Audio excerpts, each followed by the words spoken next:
David in Chicago, how are you? Hi, I'm doing well. How are you? Pretty good. I'm going to try to keep this short because I know you're running out of time. But first, I have a God claim. But first, I wanted to address the knowledge prospect of belief and knowledge that you've talked about in the past, because I think that might be easier to do first. Sure. You said in the past that knowledge is a subset of belief. Correct. I think that belief is a subset of knowledge. You are incorrect. Okay. The reason why I say that is because you can't make a belief statement about an idea without having heard about it first. So you have to have some knowledge. David, no. You are confusing aware of a concept with knowledge. That's not what knowledge means. Typically in philosophy, the definition, or one of the most accepted definitions for knowledge, is justified true belief. And what I'm saying, I even drew it out on a little card here. I don't know if they can actually zoom in. But so this is set theory. It's a little circle. The big circle has a B in it for belief. That's all the things that I believe. And then there's a little circle in there. Of all the things that I believe, there is some subset of things that I consider to be knowledge. What you're claiming is that there is a subset of things that I consider to be knowledge, but I only believe some portion of that, which is simply wrong. It's a misunderstanding of what we mean when we use the term knowledge. All right. There's a difference between knowledge of and knowledge that.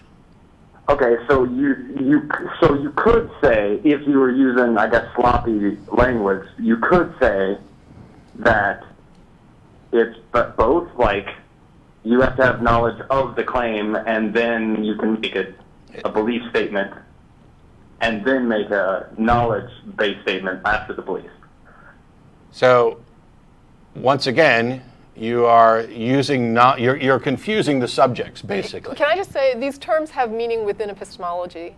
And if you went into an argument with somebody about epistemology and you started to use the definition that you're using, they wouldn't understand what you're talking about. Okay, I thought that one would be quicker because I figured there might have been some misunderstanding of the language. The God claim, if I could jump over to that real quick. Sure. If your definition of God is boiled down, I know you said it with the last caller that the God label has baggage. Now, I don't think that's absolutely necessary. I mean, yeah, of course it does have baggage, but it's not necessary to have baggage. It's not automatically. It's not necessary that the term has to mean something. It has that we to mean can communicate something, or it means between nothing. people. I mean, if God means something different to everybody, then it is now a useless term to use in conversation. The purpose of words is to communicate ideas, and therefore, if you're going to use a term, it's got to carry some baggage with it if it's a useful term at all. Otherwise, it's indistinguishable from absurdities and nonsense. Okay. So if I gave you a few identifiers for what a God would be, we could start from there. Yeah, because when you started talking, you talked about my definition of God, and my definition of God is irrelevant because I'm not proposing that a God exists. I'm evaluating propositions about gods, and they're all different. Right. Okay, so what I would consider a God is something that would be a life giver. I don't know what that means.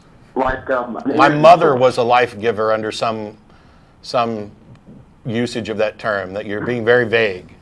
Yeah, that in conjunction with the other ones that I'm about to give. Like a life giver, in a sense, along with a matter creator, an element creator, and along with like a matter destroyer, for lack of a better term. Okay. How did you come to the conclusion that these were the descriptions of God? Is this just arbitrary? And I guess I don't know what makes you think that these are viable. Well, they're not. I mean, it's not, as far as I'm aware. I mean, when I think of a God, these are the things that I personally, I mean, I have no real validation to it because I'm just a guy, but with my understanding of what a God would be, these things would qualify at the very least. Well, then, like, for example, would something like Venus be a god? I would say something more like the sun. So you would reject a goddess that it was worshipped by for centuries by a huge civilization and say that that wasn't a god? I'm sorry, I didn't hear you. Venus, was she not a god? I would say no, because it doesn't create matter.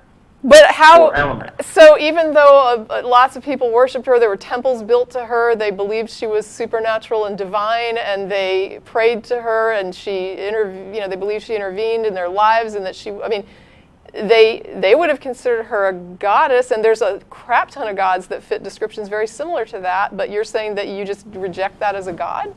Well, I would say that the rituals have nothing to do with the actual, the actual demonstration of the god's power itself. No, there's no demonstration of a god's power. What I'm saying is, with Venus, there were huge numbers of people in an area that considered that concept a valid concept of a divine being. Why wouldn't she be?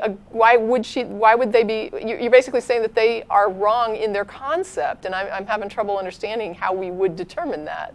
I would determine that they were wrong in their concept by saying that the entity that they were thinking it wasn't actually what it was. I mean, Venus doesn't create anything. It doesn't provide any life energy. It doesn't necessarily destroy. And that's not very. Okay, so you've got your own esoteric definition of a god, which excludes some things that other people would consider gods. And why did you determine that these 4 characteristics are actually the characteristics by which we should narrow the definition of God? And then, what demonstration do you have that there is a God that fits those characteristics? Well, I don't think he's saying that there is one, right? I would say that there is one. I would say that the sun is a god. Really? The sun doesn't destroy matter. Yeah. I'm sorry? The sun doesn't destroy matter. No. It will, eventually. No, it won't. Am I wrong? There are physicists here. Is it creating and destroying matter, or is it just changing Has forms? somehow the sun exempted itself from... As far as I'm aware, energy is conserved.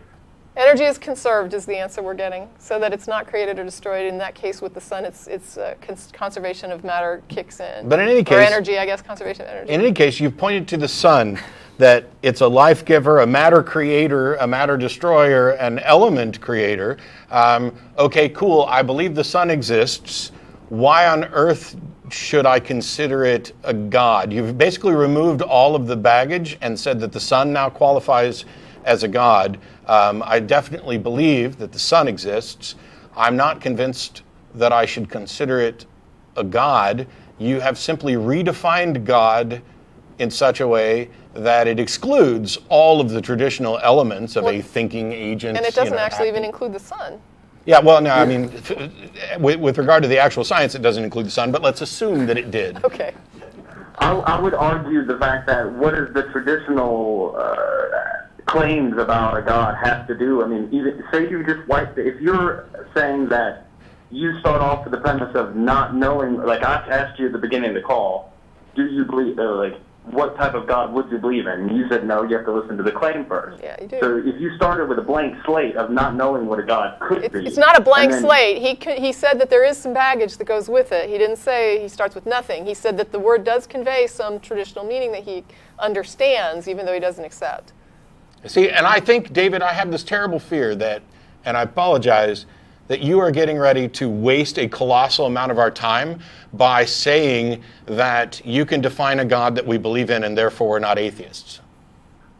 I wouldn't say it would be a waste of time. It would be. It would be a monumental waste of time because all you're doing, David, all you're doing is playing with words. Yeah, it's and we have acknowledged over the 15 plus years that this show's been on, we've probably said a million times that if you define this bottle of water or this coffee cup or these glasses or whatever other item we've actually picked up and showed, if you define that to be a God, then we would not be an atheist. We would actually believe that God exists.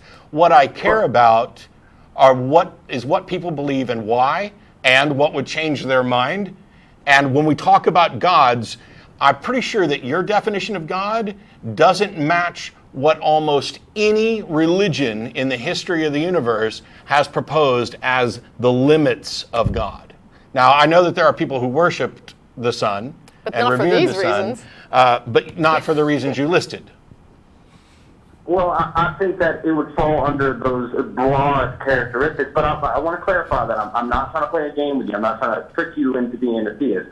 You can't. What I'm trying to demonstrate is that there could be something that we could consider a God. It doesn't necessarily have to have the baggage of a universe creator or a deity. Pantheists already do this. Why didn't you just say, how do you respond to pantheism? Which we just did on the last call. Yeah. And by the way, the most you can demonstrate is that not that there could be something that would be considered a God that we would accept. It's that you could come up with a definition of a God that we would accept, which is why I said this is a big waste of time. Yeah. I don't care what label you put on something. If you want to redefine God in such a way that I'm no longer an atheist with regard to this specific God, so what? Well, the point that you made about the trees and the cups and stuff to me seems silly because. And it seems silly when you define it in such a way that the sun fits in. Stars are God. Well, the sun fits into. I mean, into what you defined as a God. The sun had nothing to do with the creation of the universe, did it? I wouldn't say no. No, I wouldn't say that. You wouldn't say that the sun, which was formed billions of years after the universe, you think that had something to do with creating the universe? No, I've said no, I would not say Oh, that. Okay. So don't you think that the idea of a creator God is pretty typical of God concepts? I would agree with that. It is very typical. Sure. And so when we're talking about where people's belief in a God has some, I'm trying to see the time, has some impact on others, the sun doesn't tell us anything at all. It doesn't have a list of commandments of things that we should believe or should accept or should do. I don't think that anybody, well, these are the things that I care about. I don't care if some schizophrenic thinks that they're the Pope. What I care about is what the Pope is actually doing. And what you're doing is the rough equivalent of pointing to a schizophrenic that thinks he's the Pope and trying to make this seem just as valid as the actual Pope, because I don't accept that he's a messenger of God either. The difference is there are people who do see the Pope as a messenger of God and act on behalf of what the Pope says. Are there people that do see the sun as God and attempt to legislate their beliefs about the sun upon others, infringing upon their basic rights? Are there people who are trying to rewrite the science books based on their heliocentric version of a God? No. Then why the hell should we care, and why did we waste time on the call? Because you educated me. Thank you. And that's good enough, legitimately. Yeah, I'm a big, this, you can let him go, that's fine. Thanks, David. Yeah, thank you. Thank you. I'm a big advocate of direct communication. Yeah.